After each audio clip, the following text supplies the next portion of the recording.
आज मैं आत्मबोध समाज सत्य सनातन निज नाम धर्म की तरफ से मैं बताना चाहता हूँ इस समाज को, इस सत्संग में आए हुए सभी आत्म प्रेमी भाई बहनों को तथा श्रद्धा लेकर आए हुए सभी जिज्ञासुओं को इस आत्मबोध समाज की तरफ से मैं यह बताने के लिए चला हूँ, समझाने के लिए चला हूँ। शास्त्रों में, वेदों में, उपनिषद में, गुरु ग्रंथ में,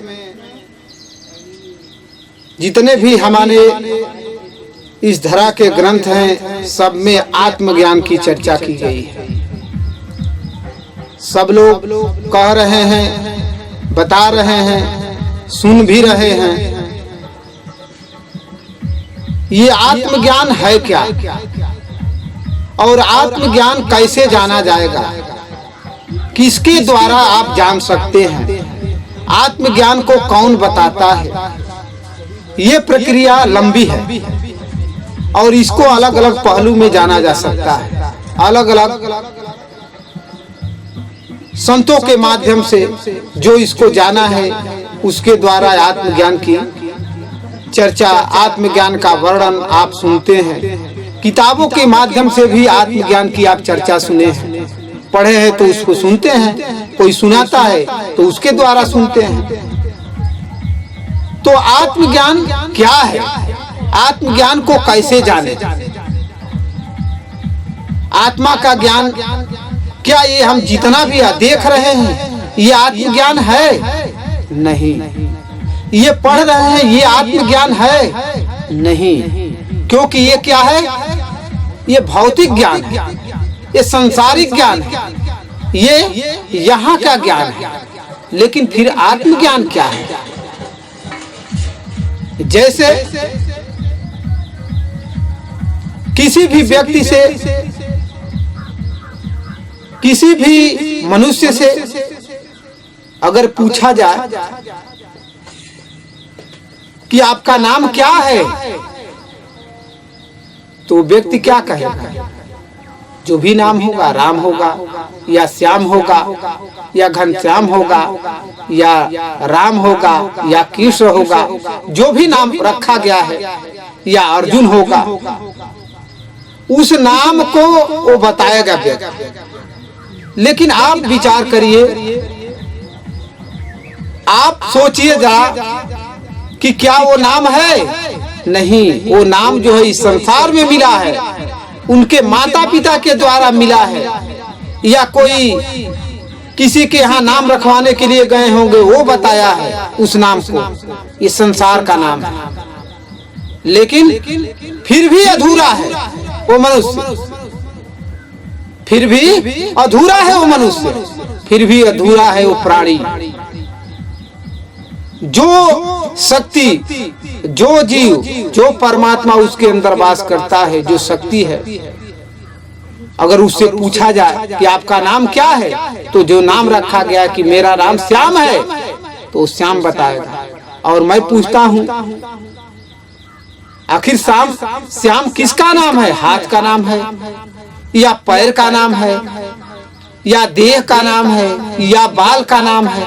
किस अंग का नाम श्याम है? तो मेरा नाम श्याम है। वो बोलता है क्या आपका नाम श्याम है? मेरा नाम श्याम है। आपका ये बाल है? हाँ, मेरा ये सिर का बाल है। आपका ये हाथ है? मेरा ये हाथ है। लेकिन मैं पूछता हूँ, मेरा कहने वाला कौन है? तो जो मेरा कह रहा है, ये नहीं कह रहा है कि मैं हाथ हूँ, ये नहीं कह रहा है कि मैं पैर हूँ, ये नहीं कह रहा है कि मैं बाल हूँ, ये नहीं कह रहा है कि मैं सिर हूँ। वो ये कह रहा है कि मेरा हाथ है, मेरा पैर है, मेरा सिर है। लेकिन अब यहाँ लेकिन हो गया। फिर वो कहने वाला कौन है? मेरा नहीं कह रहा, इसका मतलब कोई दूसरा है, हाथ किसी दूसरे का है, पैर किसी दूसरे का है। तो मैं पूछता हूँ आप लोगों से, आप लोगों को बताना चाहता हूँ कि जो मेरा कहने वाला है वो कौन है? तो उसको जो जानता है वही आत्मज्ञान है, उसको जो जनाता है वही सतगुरु है, उसी को जो जनाता है वही निज गुरु है, उसको जो जनाता है वही निज नाम गुरु है। क्योंकि निज की परख कौन कराता है? निज नाम गुरु। निज की परख कौन कराता है? सतगुरु, क्योंकि वो सत्य के बारे में जानता है। तो सत्य को कैसे जानेंगे? किसी निज गुरु, किसी सतगुरु के शरणार्थ होंगे तब, किसी निज नाम गुरु के शरणार्थ होंगे, पाखंड गुरु का नहीं, कनफुकवे गुरु के नहीं, वो जितना जानते हैं उतना बताते हैं। मंत्र वाले गुरु से नहीं, तंत्र वाले गुरु से नहीं, निज नाम गुरु से, सतगुरु से जब आपकी मुलाकात होगी तब जाकर के आपको आत्मज्ञान की प्राप्ति होगी। और आत्मज्ञान क्या है? आत्मा का ज्ञान। इस आत्मा का ज्ञान के बारे में जब आप जानेंगे, आत्मा क्या है? जीव। उस जीव के बारे में जानेंगे, तो जब जीव के बारे में जानेंगे तो जीव ही पीयू बनेगा, वही परमात्मा तक ले जाएगा। जैसे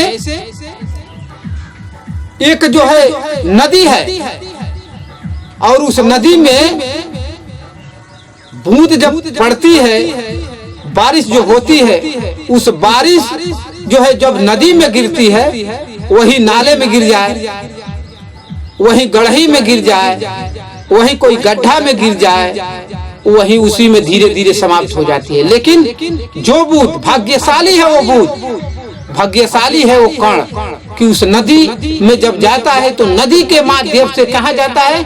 समुद्र में चला जाता है। और उसी में से बूंद, कुछ बूंद कहाँ रुक जाती है? कोई गड्ढा है उसमें रुक जाती है, कहीं अनर्गल जगह चली जाती है, वो बूंद फंस जाती है। लेकिन जो बूंद उस नदी के सहारे चलते चलते चलते अपना रास्ता प्रशस्त कर लेती है, कहाँ के लिए? समुद्र के लिए। वो चले जाती है समुद्र में, तो समुद्र हो क्या हो गया? अथाह हो गया, विशाल हो गया। वैसे ही इस आत्मा के बारे में जब आप जानेंगे तो परमात्मा के बारे में जान जाएंगे। लेकिन बिना आत्मा के जाने हुए, बिना आत्मज्ञान के जाने हुए आप परमात्मा के बारे में नहीं जान सकते। लोग आज कह रहे हैं अपना धंधा चलाने के लिए, अपना रोजी रोटी चलाने के लिए कि चलो मैं तुम्हें परमात्मा से दर्शन करा दूंगा। अरे भाई, तुम एक सीढ़ी चढ़े ही नहीं, तुम आकाश में कैसे चले जाओगे? छत पर कैसे जाओगे बिना सीढ़ी का? अगर ऊपर ऊपर जाना भी है तो हवाई जहाज से जाई जाती है, तो उसमें बैठोगे तभी तो जाओगे। या कोई विद्या है या कोई उड़ने वाला चीज है, उसमें बैठोगे तभी जाओगे। वैसे ही तुम उसमें जाओगे, जड़ में नहीं जाओगे तो आप ऊपर कैसे जाओगे? पहले जड़ में तो जाना ही पड़ेगा, किसी के माध्यम से जाइए, नीचे से ही ऊपर जाना पड़ेगा। वैसे ही पहले आप आत्मा के ज्ञान को आप जानो, आत्मा के ज्ञान के आप जानिए आत्मा है क्या। और जब आत्मा का ज्ञान होगा तब परमात्मा से आपका दर्शन होगा। बिना आत्मा के ज्ञान का परमात्मा का दर्शन नहीं होगा। जितने भी लोग बता रहे हैं कि नहीं परमात्मा से मैं दर्शन करा लूंगा, मैं परमात्मा से दर्शन करा दूंगा, ये लोग जो है अभी आत्मा और परमात्मा के बारे में जाने ही नहीं। आत्मा ही परमात्मा का स्वरूप है, क्योंकि बूंद ही समुद्र है, समुद्र ही बूंद है। फर्क ये है कि ये छोटा है बूंद और समुद्र विशाल है। नदी छोटी है, समुद्र विशाल है।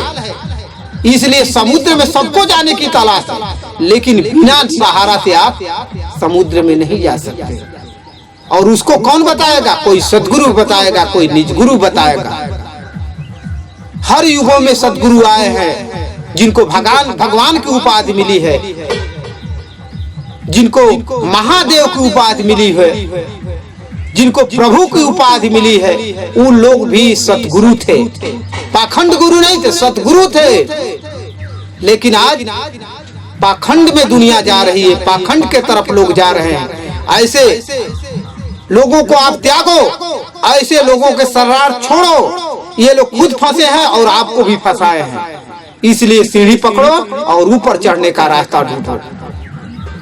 जैसे रामायण से मैं एक उदाहरण देता हूं, बता रहा हूं आपको कि जो है तमाम ऋषि मुनि आए जिनका वर्णन है, लेकिन श्री रामचंद्र जी के सबसे शिष्य कौन अच्छे हुए? हनुमान, जिनको उनकी चौपाई है कि महावीर जब नाम सुनावा भूत पिशाच निकट नहीं आवा। महावीर, और लोग क्या कह रहे हैं? उनको ही बना दिए महावीर, उनका ही मूर्ति लगा करके महावीर बना दिए, और वो कह रहे हैं उनकी वाणी है।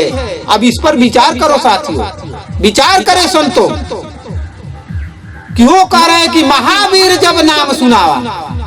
आखिर आप विचार करिए कि उनकी वाणी कोई भी अपना वर्णन स्वयं थोड़ी कर रहा है, करेगा भी नहीं, कोई किया ही नहीं है कि मेरा आकर के पूजा करो। वो कह रहे हैं कि महावीर जब नाम सुनावा अब भूत पिशाच निकट नहीं आवा।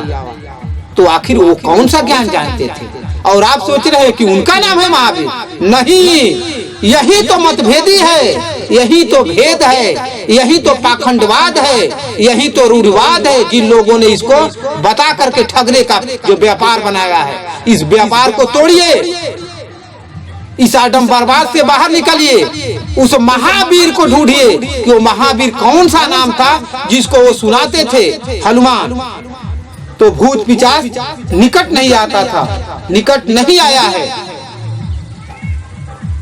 वो दूर चला जाता था। इसलिए उस महावीर नाम को आप ढूंढिए। वही महावीर नाम आत्मज्ञान है, जिसका दर्शन करने के बाद, जिसको पाने के बाद आप मोक्ष के तरफ जाएंगे, मोक्ष के रास्ते पर चले जाएंगे, मोक्ष हो जाएंगे।